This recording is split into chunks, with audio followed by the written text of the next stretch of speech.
Hi, my name is Kim Gerke. I'm a nurse that works with terminally ill patients in a hospice setting, and I would like today to talk with you about the psychological impact of working with patients who are approaching death. I would like to cover the areas of stages of grieving in end-of-life care as described by Elizabeth Kubler-Ross in her writings. The first stage of grief that person will go through or may start with is denial. This is where the patient goes through stating that the doctor must have made a mistake, it can't be me.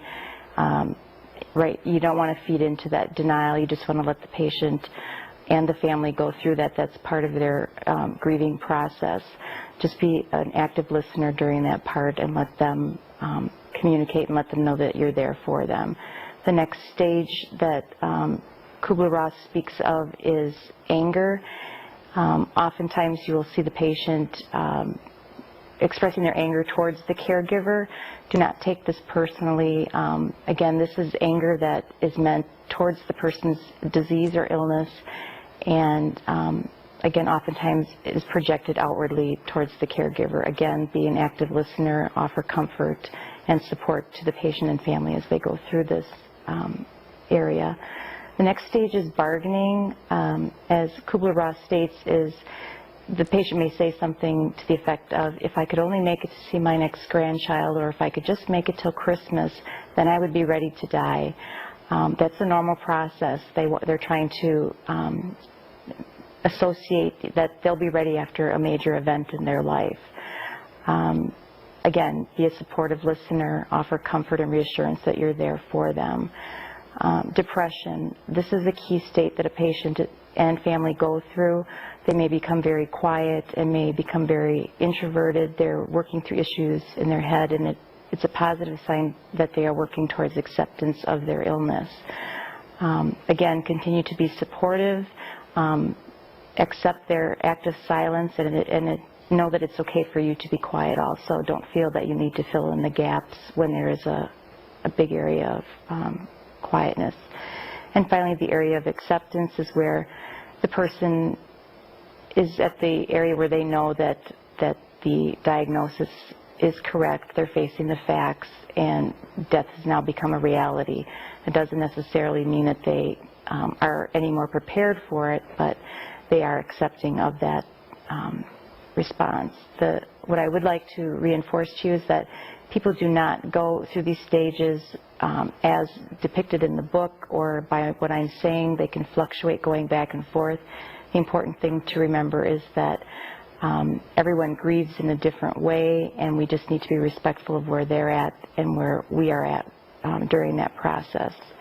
What I would like for you now to do is to view a conversation that I had with 3 healthcare assistants who are currently working in the area of people who are terminally ill and are sharing experiences with you that they have had with patients that have died and what their reaction was to that. I've invited 3 nursing assistants to come and share some of their experiences that they've had with caring for patients in a nursing home setting regarding death and dying issues and how they handle the effects of that, both in their personal lives and their professional. If you would please introduce yourself. Hi, my name is Cindy. Hi, my name is Linda. And I'm Yvonne. And we'd like to I do have some questions here just to kind of help guide us, but we'd like to just kind of have a conversation about certain things that we do. The first thing that I would ask you is how do you separate your personal beliefs and feelings towards death with those of your patients? We try to respect their beliefs and put our beliefs aside to let them know that we're there for them, and whatever their wishes are, if they would like to see a chaplain at the time, or if they would just rather be left alone, that we're there for them.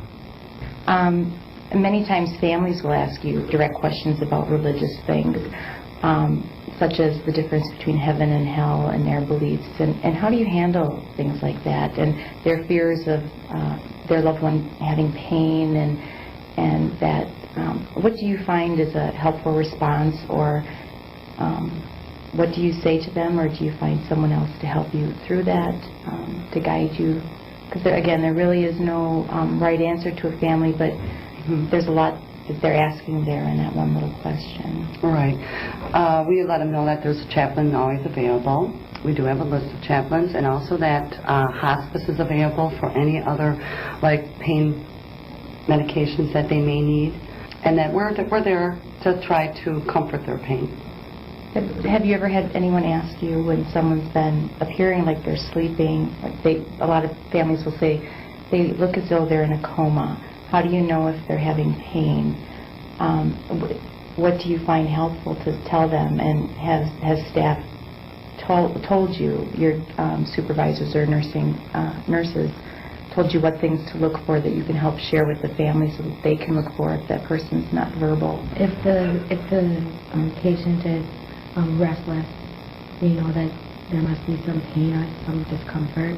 So then we go and talk to our charge nurse, and we let them know. As far as heaven and hell, I think what I do is I talk as positive as I can and try to stay away from every negative, and hell is a negative, so. Could you give an experience of something positive that you might say to someone when they ask that? We just had one resident pass away, and she was very restless. She was afraid, and she asked what was going to happen, and I told her that it was time for her to go dance with the angel, and she just held my hand. And I said that she was holding a rosary, so I knew that this was her belief. Mm-hmm. And you know, there's a Bible next to her bed. Excellent. Those are very good things to cue in on that a lot of people don't know that we look at when we're in the rooms. Just knowing their religious background is of great help, Right. and not to just assume that everyone believes in heaven and hell.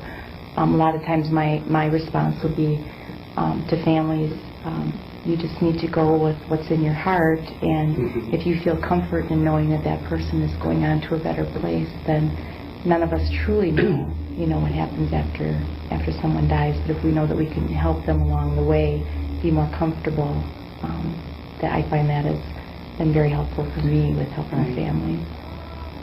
And just reading the Bible to them is comforting.